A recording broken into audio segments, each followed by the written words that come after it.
Hey guys! Good evening! Welcome back po dito sa aking channel, Gandara SRU. Andito na naman nga po ako para maghatid sa inyo ng latest update and fresh happenings about sa TVJ, sa Itbulaga at sa loob at labas ng showbiz. Kaya naman kung hindi ka pa nakaka-subscribe sa aking channel at gusto mong maging updated sa mga nangyayari ngayon sa showbiz, i-click mo na yung subscribe button and notification bell para ma-notify ka sa mga susunod nating video. And para naman sa mga masusugid natin talaga sa baybay, thank you so much guys sa walang sawang pagsuporta at sa lahat ng mga nakikinig at nandito po ngayon. Shout out po sa inyong lahat. Anyway, ang mainit nga po nating pag-uusapan para sa gabing ito ay pumapatungkol po dito sa post or bagong post ni Henyo Master Joey De Leon sa kanya pong social media account na kung saan tila may kinalaman po ito sa pagtatag ng ibang netizen sa Itbulaga na kung saan na daw po ito pupulutin after lumipat ng It Showtime sa GMA Network. Bukod sa caption ni JDL sa kanyang picture, kapansin-pansin din po talaga ang nakalagay dito po sa kanyang sombrero na number 1 and then yung t-shirt po niya na Itbulaga.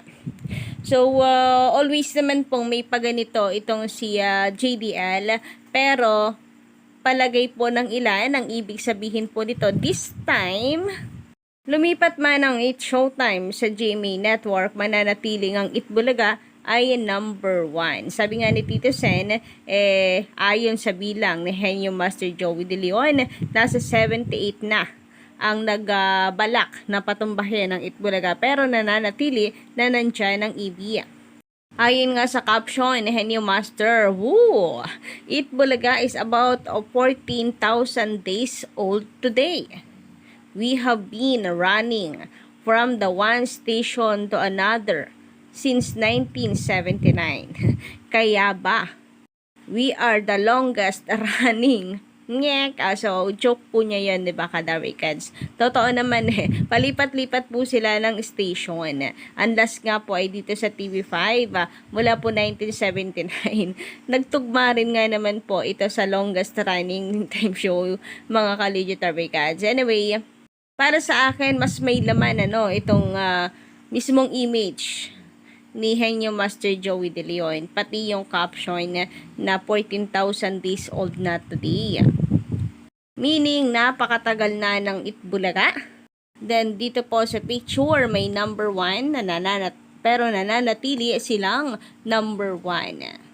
So, matuturing po na marahil ito po ay reaksyon or ang reaksyon ni JDL sa napabalita at sa permahan ng kontrata ng ABS-CBN at GMA Network para sa noontime Night Showtime upang tapatan ang longest running noontime show.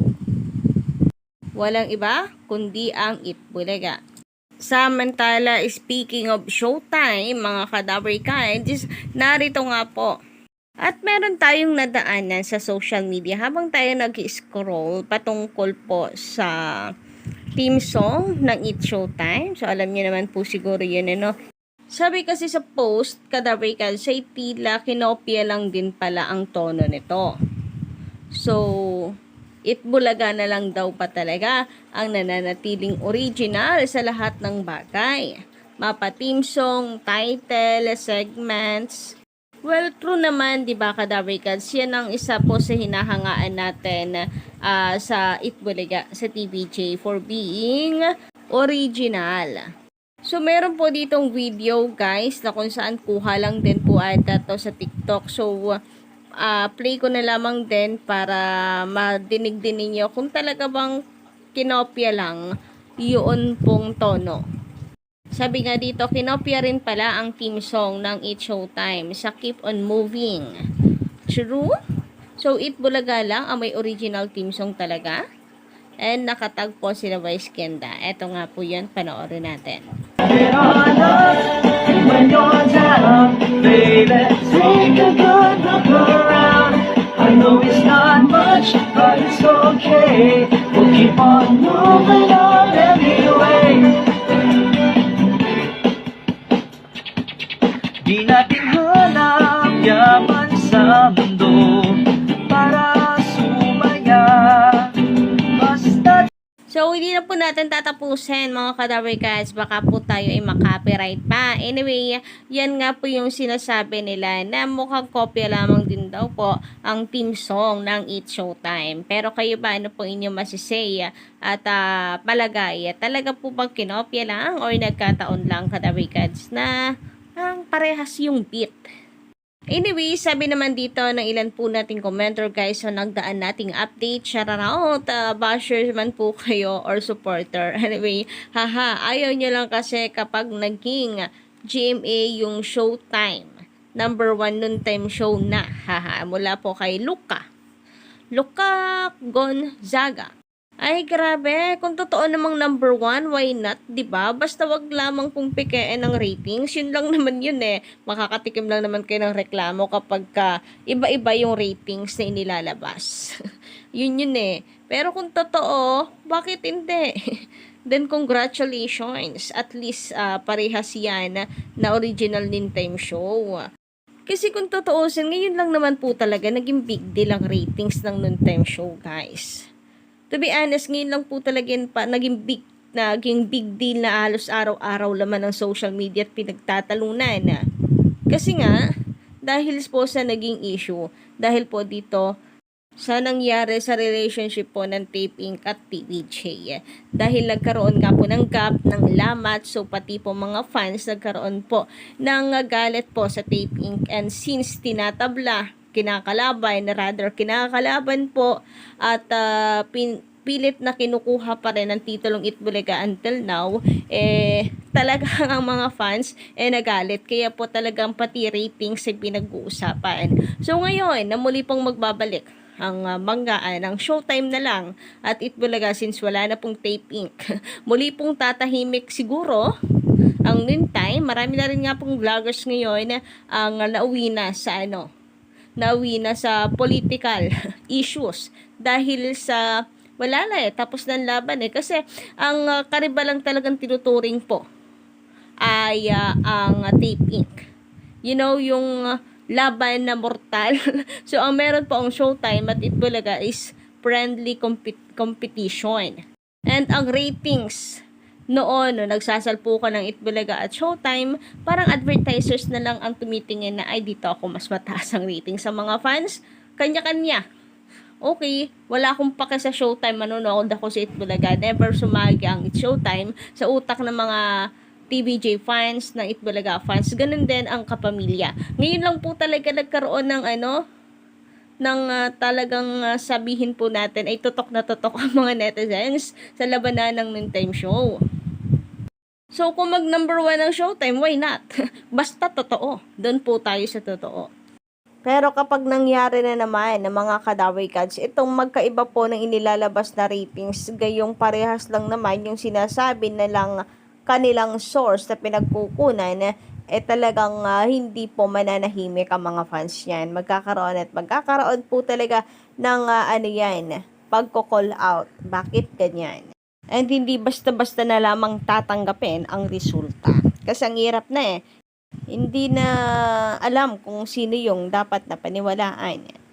Samantala, sabi naman po dito ni Uchiga lang magandarang gabi. Pero sa totoo po, sa mata ng tao, ang number 1 noontime show ay ang Itbulaga. Period. Totoo yan.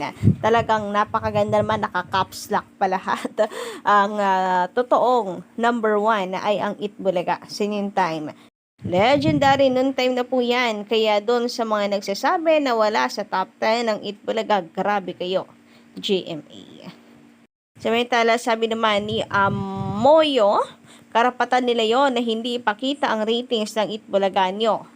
Parang Colgate at close-up lang yan, gets mo ba? Hindi rin Kasi, ratings yan andun na tayo sa palabas yan ng TV5. Bala nga namang ilagay nila ayan at ibalita nila sa GMA7. Pero kasi top 10. Top 10 po yung pinag-uusapan TV programs. Hindi naman sinabing top 10 TV programs ng GMA. Top 10 TV programs po na naglalaban-laban. Alam nyo guys, hindi ko na alam kung paano ko i-explain kasi lalo akong naliligaw pang masyadong mahaba. Kaya naman, dumako na tayo dito sa next comment. Sabi ni Sofemetle, magandarang gabi. I think ayos lang naman if Showtime pumalit. Like, ang EB na madami ding naging bahay.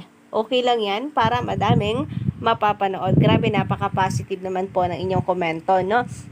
So, ayun nga, wala namang tumututol. Bahala sila kung gusto po nilang kunin ang Showtime dyan sa GMA7.